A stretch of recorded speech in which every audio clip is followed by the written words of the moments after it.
Assalamualaikum warahmatullahi wabarakatuh. Perkenalkan, nama saya Inai Mutmainah dengan NIM 120703018. Di sini saya akan menjelaskan mengenai analisis rangkaian power supply. Untuk kasus pertama, di sini adalah kasus trafo atau penurunan tegangan. Nah, karena pada LD Spice ini tidak adanya trafo, kita dapat menggunakan induktor atau kumparan. Yang mana induktor ini kita menggunakan dua kumparan yang saling berkebalikan. Oke, bisa dikembalikan. Nah, ya sebelumnya kita juga membutuhkan volt ya, volt atau sumber arus AC-nya yang nantinya akan kita turunkan tegangannya menggunakan induktor ini. Untuk besarannya di sini volt, kita pilih advance, kemudian sine atau sinus. Untuk DC offsetnya, tegangan DC-nya kita kasih 0, amplitudenya 220, dan frekuensinya sebesar 50. Ini sesuai dengan tegangan dari PLN. Nah, untuk parasitic property series resistannya kita kasih sangat kecil saja, 0,001. Nah, untuk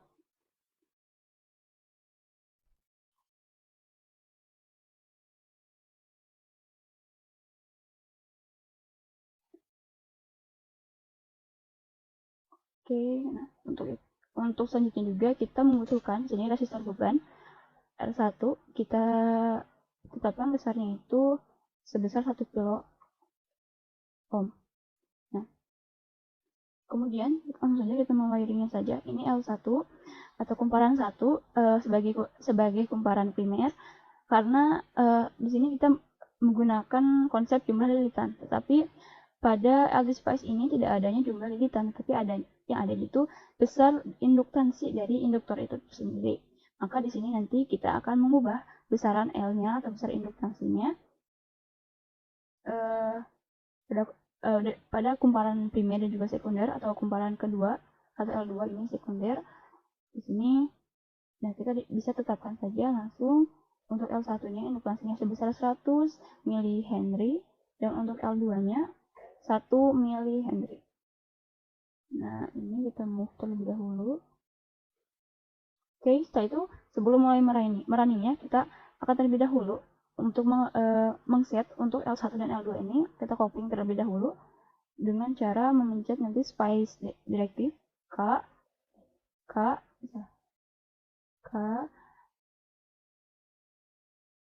L1 L2 1, mengkopling kumparan 1 dan kumparan 2 ini menjadi satu. Oke, kita simpan di sini. Kemudian jangan lupa sebelum mulai ini kita tambahkan ground. Baik, setelah itu kita bisa sudah langsung untuk mulai merunningnya. Kita stop time-nya sebesar 100 milisecond. Untuk pertama, kita akan melihat terlebih dahulu bagaimana kondisi tegangan pada kumparan primer ini. Kita bisa langsung saja mengklik kirinya. Nah, dapat terlihat bahwa besaran dari ini adalah sebesar 220 volt. Ini 220 volt. Nah, kemudian bagaimana dengan tegangan pada L2? Tapi sebelum itu dapat kita lihat terlebih dahulu untuk osilasinya, karena ini adalah arus AC, maka akan di sini untuk puncaknya 220 dan ke bawah naik turun untuk dengan besar 200 negatif 220. Jadi berkebalikan karena tegangan AC jadi bolak-balik itu. Nah, kemudian bagaimana dengan kondisi tegangan pada L2 ini? Dapat kita langsung saja klik. Untuk besarnya sendiri dapat kita lihat bahwa besarnya itu menjadi ini hanya sebesar 22 volt. Jadi lebih kecil dari tegangan pada kumparan primer ini. Jadi yang ini 220 untuk kumparan 1 dan kemudian melewati kumparan kedua besarnya menjadi 22 volt. Jadi penurun tegangan. Nah, kemudian kalau jika kita melihat kita bandingkan kedua osilasi dari L1 dan L2 ini, dapat kita lihat bahwa gerak osilasinya itu atau fasenya itu akan sangat berkebalikan. Jadi yang ini akan sangat naik dan ini turun. Dengan besaran yang ini 220 dan yang ini sebesar 22 volt. Jadi tegangannya menurun. Dan fase osilasinya pun akan berubah. Nah, ini untuk kasus pertama yaitu trafo. Lalu yang kedua kita akan masuk yaitu rectifier atau penyearah. Yang pertama akan terlebih dahulu kita membuat rectifier untuk setengah gelombang atau penyearah setengah gelombang. Nah, rectifier itu di sini kita menggunakan dioda sebagai penyearahnya. Jadi ya kita menggunakan dioda sebagai penyearahnya. Jadi mungkin di sini bisa kita ubah dulu.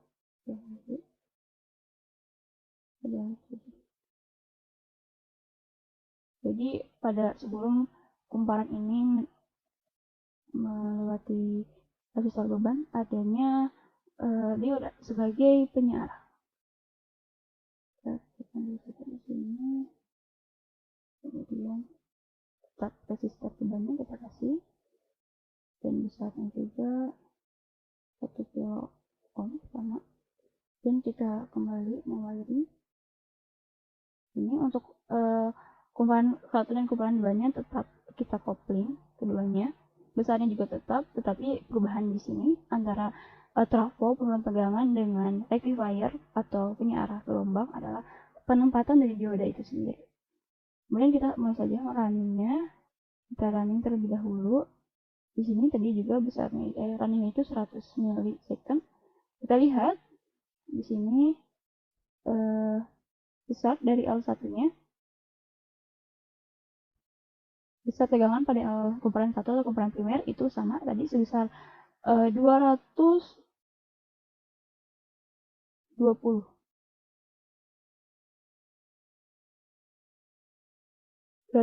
volt. Kemudian bagaimana pada tegangan B1 ini?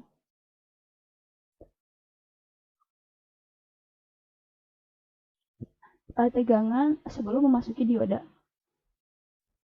atau input sebelum memasuki dioda ini tegangannya kita lihat. Nah ini yaitu sebesar puncaknya itu sebesar 22 volt. Jadi sama seperti trafo tadi, sebelum masuki dioda ini besarnya sebesar 22 volt. Tetapi lalu bagaimana ketika melewati dari dioda ini? Seperti kita lihat di sini. Nah, yang melewatinya itu hanya setengah dari osilasi gelombang yang sebelumnya atau input pada yang memasuki dioda ini. Dan output yang terbentuknya adalah seperti ini, setengah gelombang, yang mana kalau kita satukan input dan outputnya, nah ini yang keluarnya adalah setengah gelombang, yang mana yang keluarnya adalah tegangan negatifnya saja. Dengan kita lihat di sini besarannya. Nah ini dapat kita lihat bahwa output ditunjukkan oleh warna biru, input ditunjukkan oleh warna biru dan output ditunjukkan oleh warna hijau. Yang mana saat melewati dioda ini tegangan yang awalnya itu 22 volt menurun. Di sini menurun atau terjadinya tegangan jatuh setelah melewati dioda. Ini dapat kita lihat ya perbedaan antara tegangan input dengan tegangan output, di mana terjadinya tegangan jatuh setelah melewati dioda. Baik, selanjutnya setelah kita membuat rectifier untuk setengah gelombang, di sini pun kita akan membuat rectifier untuk gelombang penuh, yang mana pertama kita akan menggunakan 2 diode dan kemudian juga dapat menggunakan diode bridge atau menggunakan 4 diode. Namun terlebih dahulu kita akan menggunakan di sini 2 diode dengan 3 kumparan. Kita rotate terlebih dahulu. Sini R1 dan R2. Kita pindahkan terlebih dahulu ini. Untuk tegangannya itu masih sama seperti tadi, dan untuk L1 atau kumparan primernya tetap sama, tetapi di sini kita merubah sedikit dari kumparan sekundernya. Kumparan maksudnya. Kemudian kita ini menggunakan 2 diode. Oke. 1, 2, dan ini resistor hambatan atau resistor beban, hambatan beban atau resistor beban. Kemudian kita tinggal ini kita kasih 0,5 maka nantinya jadi satu ini, dua kumparan ini tetap totalnya jadi 1 mH agar perbandingan antara kumparan primer dan sekunder tetap 100 banding 1, 0,5 ini kita kembali di sini. Jadi perbandingan antara kumparan 1 dan 2 tetap dibanding 100 bagi 1. Kemudian kita ini mau wiring, kita wire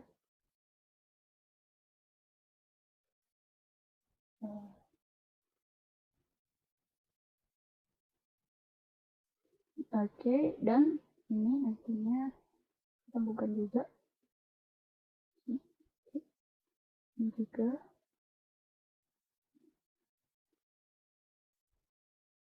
kita dekatkan. Untuk ground ini kan kita pasang ground. Untuk ground ini kita pasang di sini 1 dan tersambung dengan hambatan beban 1.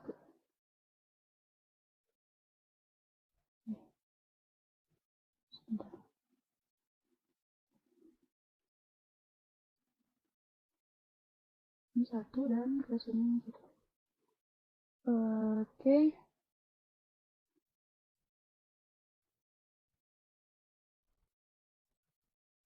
Kita ini lupa. Ini resistornya 1 kilo ohm. Kemudian kita dapat langsung untuk merannya, time-nya tetap sama 100 milisecond. Kita akan lupa sebelumnya. Kita harus terlebih dahulu mengkopling kedua tiga kumparan ini. Kita tunggu dulu L1, L2, L3 menjadi 1. Kita kopling dulu ke sini. Ini sudah kita kopling terlebih dahulu, kemudian kita running. Nah, dapat kita lihat terlebih dahulu ya. Di sini untuk voltage atau tegangan pada L1, kita klik. Ini adalah sebesar 220, sesuai yang ditetapkan kita 220. Nah, lalu bagaimana dengan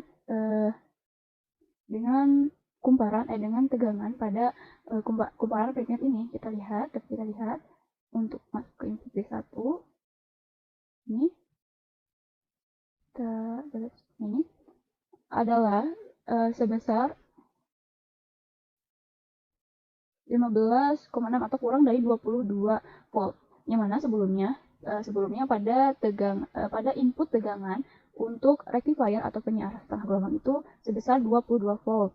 Tapi pada input untuk tegangan atau tegangan yang terdapat pada kumparan sekunder ini memiliki tegangan jatuh yang lebih besar.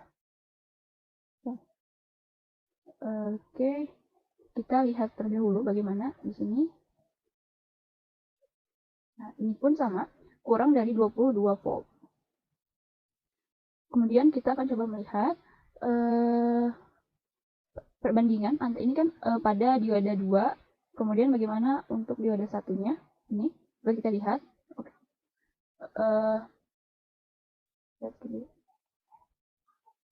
Kita lihat untuk fasenya itu berbeda antara tegangan yang masuk melalui D1 dan juga tegangan yang masuk melalui dioda 2. Nah, kemudian bagaimana hasil dari kedua diode ini, hasil atau input output tegangan yang berada pada percabangan hasil dari diode 1 dan diode 2 dapat kita lihat. Kita upload terlebih dahulu. Kemudian ini dapat kita lihat ini adalah penyearah gelombang penuh atau hasil dari penyearah dari D1 dan juga D2 atau diode 1 dan diode 2, yang mana di ini dapat kita lihat oscilasi dari dari rectifier gelombang penuh atau penyearah gelombang penuh. Tapi dapat kita lihat untuk besarnya terlebih dahulu, untuk puncaknya terlebih dahulu, ini masih kurang dari 22 volt. Nah, sedangkan ada beberapa titik juga di sini yang 0.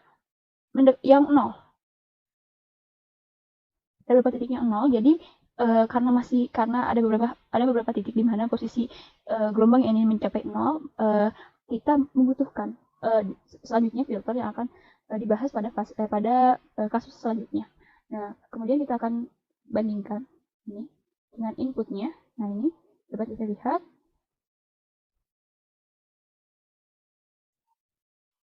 untuk ini.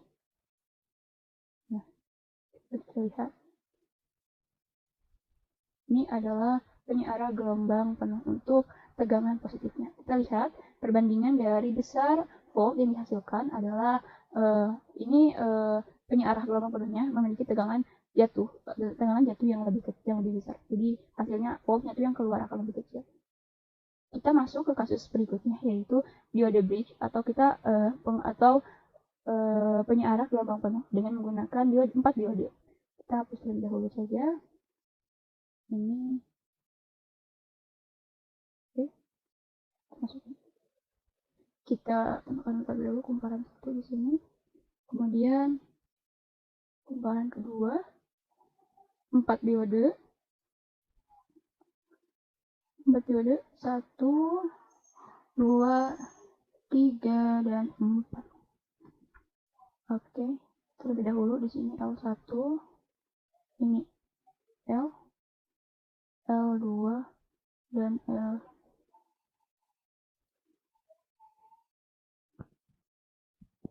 Oke, selanjutnya kita juga tetap membutuhkan di sini hambatan bebannya.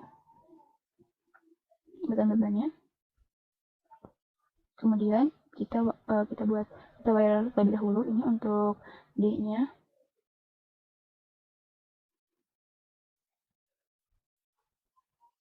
Oke, setelah itu untuk L2-nya kita sambungkan ke sini, dan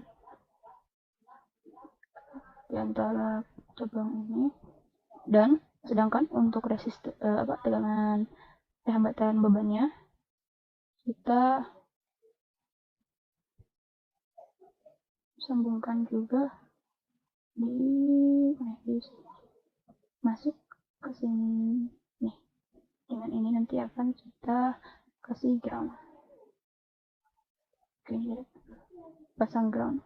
Oke, tidak lupa juga ini kita terlebih dahulu satunya kita 1 kilo ohm, ininya 1 mili-henry, dan ininya 100 mili-henry. Kita ubah terlebih dahulu, pindahkan agar lebih rapi. Nah, setelah ini kita dapat memulai untuk merunningnya. Terlebih dahulu kita kopling terlebih dahulu ke L1, L2, 1. Ini di sini. Nah, setelah itu kita dapat mulai merunningnya. Ini dapat kita lihat di sini untuk terlebih dahulu pada tegangan kumparan 1 itu sebesar 120. Kemudian bagaimana untuk tegangan pada yang masuk di sini? Kita lihat bahwa ini adalah penyearah setengah gelombang pada ini. Kemudian kita export point lagi. Ininya kita ini dapat kita lihat ini adalah penyearah setengah gelombang. Kalau misalnya kita satukan, kita lihat terlebih dahulu, kemudian di sini saya tambahkan yang ini. Nah, ini kita lihat bahwa ini adalah penyearah gelombang ini antara D2 dengan D4, sedangkan ini adalah antara D3 dengan D1. Nah, yang kemudian hasil dari kedua penyearah setengah gelombang ini akan nanti hasilnya itu akan terlihat pada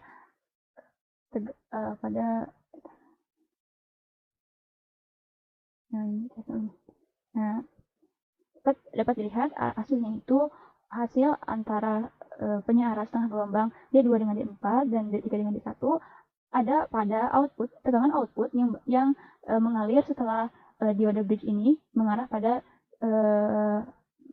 resistor beban.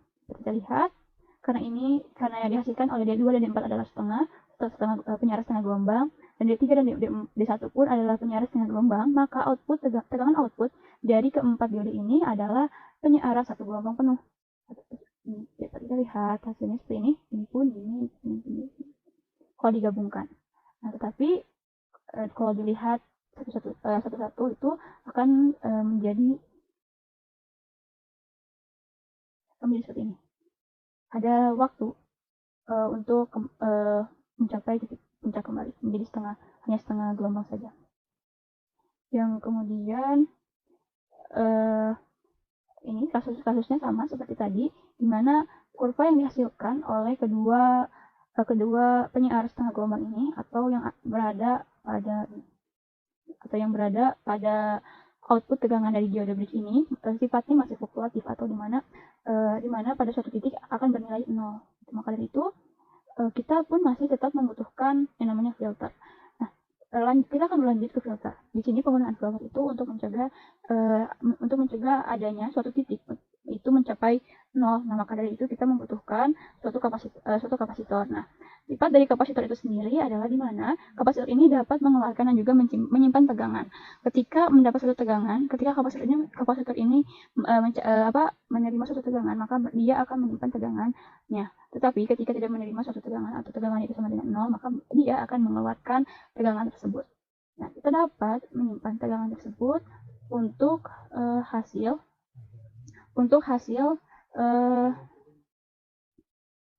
di sini kita bisa tambahkan kapasitor C1 kita tambahkan di sini, kemudian ini kapasitor dahulu groundnya ini akan tambahkan satu dan juga resistor beban. Kita wiring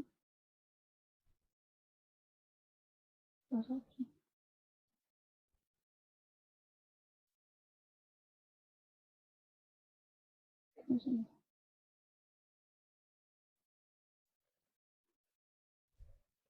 Kemudian tambahkan ground. Kita tambahkan ground di sini. Oke.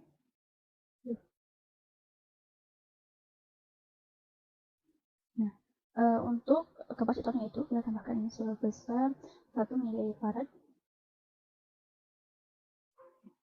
1 milifarad, dan untuk R1-nya kita tambahkan besar 1 kilo ohm. Kita mulai untuk running. Kita lihat terlebih dahulu untuk R1-nya. Ini R1 untuk tegangan pada kumparan 1 atau R1 itu sebesar 220 volt, tetapi untuk kita lihat di sini pada D1 nah ini sebesar 22 volt. Kita lihat terlebih dahulu. Ini tidak mencapai 22 volt, tetapi sedikit lebih besar daripada hasil yang tadi. Kemudian akan kita lihat lagi di sini untuk ini sama, tidak mencapai 22 volt. Untuk oscilasinya juga pastinya berkebalikan. Nah, bagaimana output dari kedua dioda ini dapat kita lihat di sini.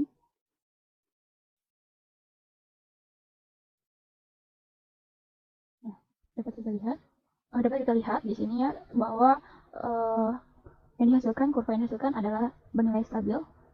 Di sini kita terlebih dahulu ini stabil. Namun memang masih ada sedikit riak-riak. Ini sedikit perbedaan selisih, tapi tidak ini sedikit riak-riak, tetapi tidak terlalu besar selisihnya. Nah, kemudian kalau misalnya kita bandingkan ini antara sekunder antara kumparan sekunder atas dan sekunder bawah, ini dapat kita lihat yang kemudian di sini kan karena gabungan dari kedua bridge ini akan menghasilkan suatu gelombang penuh yang fluktuatif atau suatu saat posisi nilainya akan 0. Tetapi ketika kita pasang ini kapasitor, maka akan bernilai konstan gitu. Jadi pemasangan kapasitor di sini atau filter di sini untuk mencegah rangkaian tersebut berada pada suatu titik yang di mana tegangan itu bernilai 0 atau sama sekali tidak memiliki tegangan. Oke, baik, selanjutnya adalah untuk kasus regulator. Nah, untuk kasus regulator ini ada dua macam, yaitu dioda Jenner dan juga ACLM. Tapi di sini kita akan mencoba untuk kasus dioda Jenner. Nah, sini bisa kita hapus terlebih dahulu, kita delete terlebih dahulu untuk resistornya. Akan kita tambahkan di sini komponen, kemudian kita lihat di sini ada Jenner. Nah, kita tambahkan komponen ini. Kita harus pasang ini dengan posisi terbalik seperti ini. Kemudian kita tambahkan hambatan bebannya. Kita wiring terlebih dahulu. Untuk ground tetap itu ini. Nah, kemudian untuk ininya kita tambahkan resistornya tetap 1 kilo. Kita bisa mulai untuk kita tambahkan terlebih dahulu resistor. Nah, resistor di antara kapasitor dengan dioda Jenner ini sebesar 220 ohm. 220 ohm. Kemudian kita bisa mulai merunningnya. Kita running terlebih dahulu. Kemudian kita lihat, kita cek terlebih dahulu untuk tegangan pada kumparan primer ini 220 aman berarti. Kemudian bagaimana dengan di sini tegangan pada sisi kumparan sekunder untuk sisi atas ini kita lihat. Oke, dan untuk sisi bawahnya ini lalu setelah kita output tegangan, setelah kita filter, kita lihat di sini dengan tegangan yang cukup konstan atau stabil, tapi masih ada riak-riaknya. Lalu bagaimana dengan ini masih ada riak-riaknya. Dan untuk riak-riak ini atau antara level ini sangat dipengaruhi oleh besar dari kapasitornya itu. Ketika nilai kapasitornya makin besar, maka level ini tuh akan semakin kecil atau semakin stabil. Tetapi ketika ketika kapasitornya ini makin kecil nilainya, maka riak ini akan semakin banyak dan juga levelnya akan semakin terlihat. Kita bisa mencoba lihat terlebih dahulu hasil dari output tegangan yang dihasilkan oleh dioda Jenner ini pada ini. Nah, kita bisa lihat. Tetapi kalau misalnya ini, nah nilai yang dihasilkan oleh tegangan yang dihasilkan pada output Jenner ini akan lebih stabil dibandingkan dari hasil filter atau hasil kapasitor ini.